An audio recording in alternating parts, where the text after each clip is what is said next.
Começando agora mais um Se Liga Política, o seu resumo de notícias para começar o dia por dentro de tudo. Hoje é terça-feira, 15 de julho de 2025. E olha, o dia tá agitado. Vamos falar dessa crise aí das tarifas dos Estados Unidos, né? A resposta do governo brasileiro, como a oposição está se mexendo nisso e também o papel do Supremo Tribunal Federal, o que está rolando no Congresso Nacional agora, pertinho do recesso. Ufa, bastante coisa para a gente desembrulhar hoje. Vamos lá. Primeiro, a notícia que caiu como uma bomba. Donald Trump anunciou tarifas de 50% sobre produtos brasileiros. 50% a partir de 1º de agosto. E a justificativa dele? Bem, ele citou o julgamento do ex-presidente Jair Bolsonaro no Supremo, chamou de caça às bruxas, né?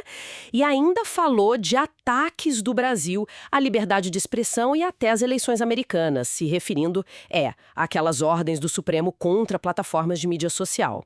Ah, e não foi só o Brasil não, viu? México e União Europeia também levaram tarifas, mais de 30%. Exato. E o que chama atenção, assim, é a rapidez e a coordenação da resposta do governo Lula.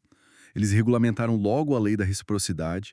É uma lei que já existia, mas agora ela dá a base legal, né, para uma possível retaliação do Brasil, embora o texto seja meio genérico, assim.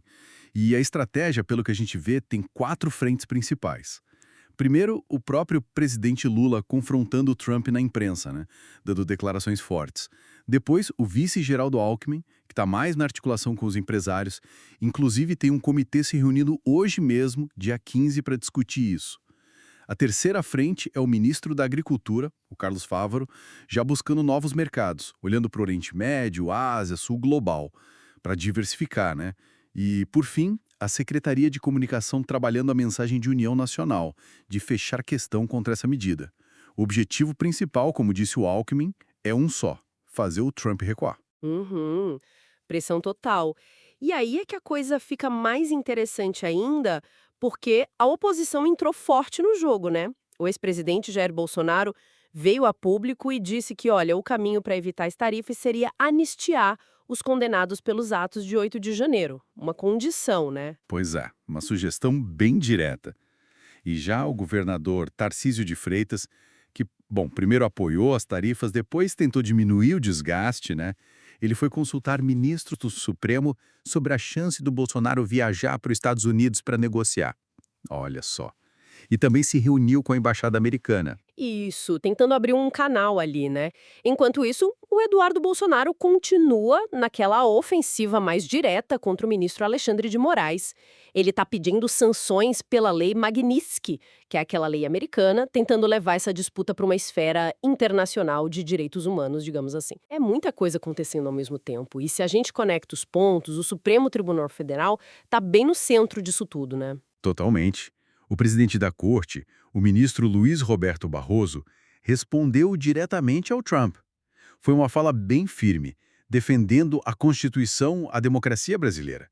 Ele disse que no Brasil de hoje não se persegue ninguém. Foi uma defesa clara da soberania jurídica do país, né? Uma resposta institucional forte. Sim, uma resposta importante. E essa centralidade do Supremo não para por aí. O tribunal também vai analisar agora em agosto a atuação da Advocacia Geral da União naqueles casos sensíveis envolvendo mães brasileiras e disputas de guarda internacionais, sabe? As mães de raia. Sei. Mostra como o Supremo está lidando com temas de grande repercussão, tanto externa quanto interna, né? Exatamente. E falando em embates, tem aquela queda de braço entre governo e Congresso sobre o Imposto sobre Operações Financeiras, o IOF. Isso continua, né? Continua. Tem até audiência de conciliação marcada no Supremo. Mas o governo, pelo menos na voz do ministro Rui Costa, já disse que não abre mão do decreto original. Tá firme ali. Entendi. E lá na Câmara dos Deputados, o presidente Hugo Mota liberou a presença remota dos deputados. Isso bem na semana antes do recesso. Resultado? Casa esvaziada. Mesmo com pautas importantes na agenda, tipo a reforma do imposto de renda, PECs de segurança, precatórios. Ficou tudo meio parado ali, né? Pois é, esvaziou mesmo. Isso mostra um pouco da dificuldade de tocar pautas importantes nesse ritmo de fim de semestre, ainda mais com uma crise externa batendo na porta. Já no Senado, a coisa andou um pouco mais. Teve um projeto querendo dobrar penas para crime organizado E olha só, um acordo político destravou indicações do Lula para agências reguladoras. Pelo menos alguma coisa andou. Certo. E tem um ponto importante para a gente pensar em todo esse contexto. O protecionismo global está crescendo. Ah, sem dúvida, isso é fundamental. Tem relatórios mostrando que as barreiras comerciais de países ricos contra os emergentes vêm aumentando faz tempo, né? Não é de hoje. Exato. Alguns dados falam num aumento de quase 8% ao ano, ali entre 2009 e 2023. Então essa tensão EUA-Brasil, ela não acontece no vácuo, sabe? Ela está dentro de um cenário global mais complicado, mais protecionista, e isso, claro, pode afastar investimentos, exige que o Brasil diversifique parceiros, fortaleça a economia interna, é um desafio a mais. Então, resumindo o que a gente viu hoje. Temos uma crise externa, bem séria, as tarifas, que está chacoalhando tudo aqui dentro, o governo tentando mostrar força, unidade, a oposição usando a situação para avançar suas pautas de formas diferentes, O judiciário ali no meio do campo, reafirmando sua posição, e o Congresso tentando fechar as contas antes das férias, meio que correndo contra o tempo.